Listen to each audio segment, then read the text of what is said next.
Do you find it difficult to train your side butt or your butt? If so, this video is going to help you with a simple exercise that you can do at home or even at the office or maybe standing in line at the grocery store.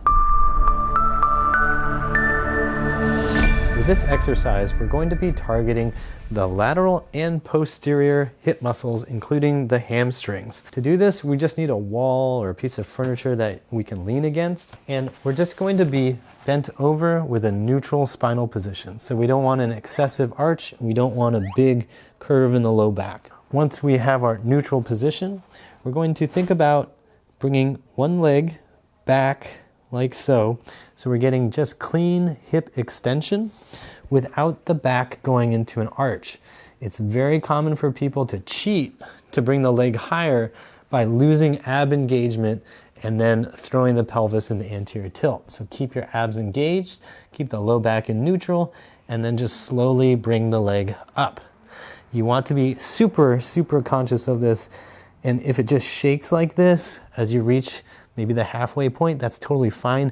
Stay there, develop the strength and control at that position before you try to go any further.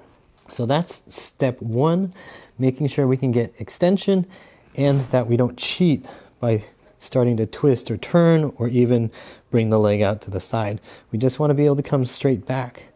Then we can start to work on other angles. So instead of just straight back, we can also work on coming out at an angle, still keeping that foot pointing down and still keeping the spine in neutral. We can come out at an even further angle, still same thing, keeping the foot pointed down, knee pointed down, spine in neutral. If you find that that's really hard and you want to help yourself build more strength on it, you can also do this with a bent knee. So the bent knee will change the dynamics of the exercise a little bit. Some of you may find that it's really hard to do anything with a bent knee, but with a straight knee was not too bad. That's okay. That just means you want to work on this with the bent knee more. Then if you can do those with the foot pointing down, then you can also practice working on it with the foot pointing out to the side or the foot pointing in towards the middle into more internal rotation.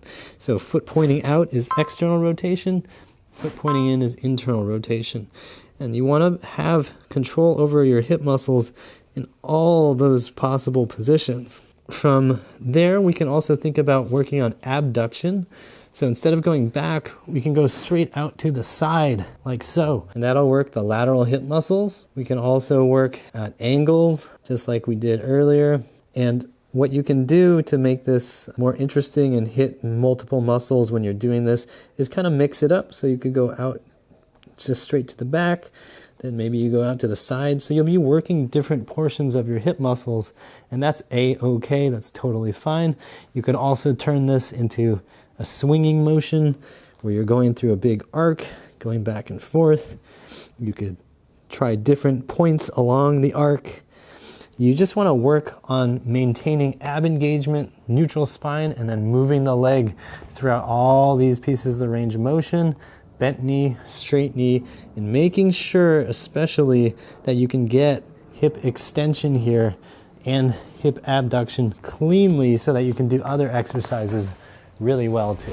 Once you're ready to increase the difficulty, all you need to do is take an ankle weight, stick it around your leg,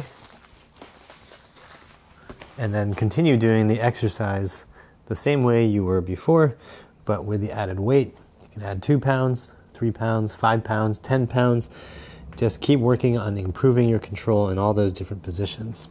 If you want to, you can also play around with how much you're bent over. The less bent over you are, generally the easier the positions are going to get, but you may find that different angles are a little bit harder, a little bit easier than others, so be sure to explore being fully bent over, upright, or even really more upright.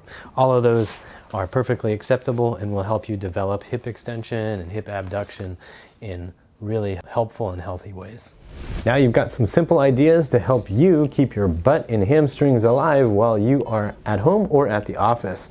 If you do this at the office, I can guarantee you're going to strike up some interesting conversations with your coworkers and maybe inspire them to help their own bodies feel better. If you're looking for more ideas to help you with your hips, be sure to check out uprighthealth.com/hip-help. If you like this video, be sure to click the like button, share it with someone you know who's got a weak, flabby butt, and subscribe to the channel and click the bell icon so you don't miss out on any future videos. I hope you remember that pain sucks, life shouldn't.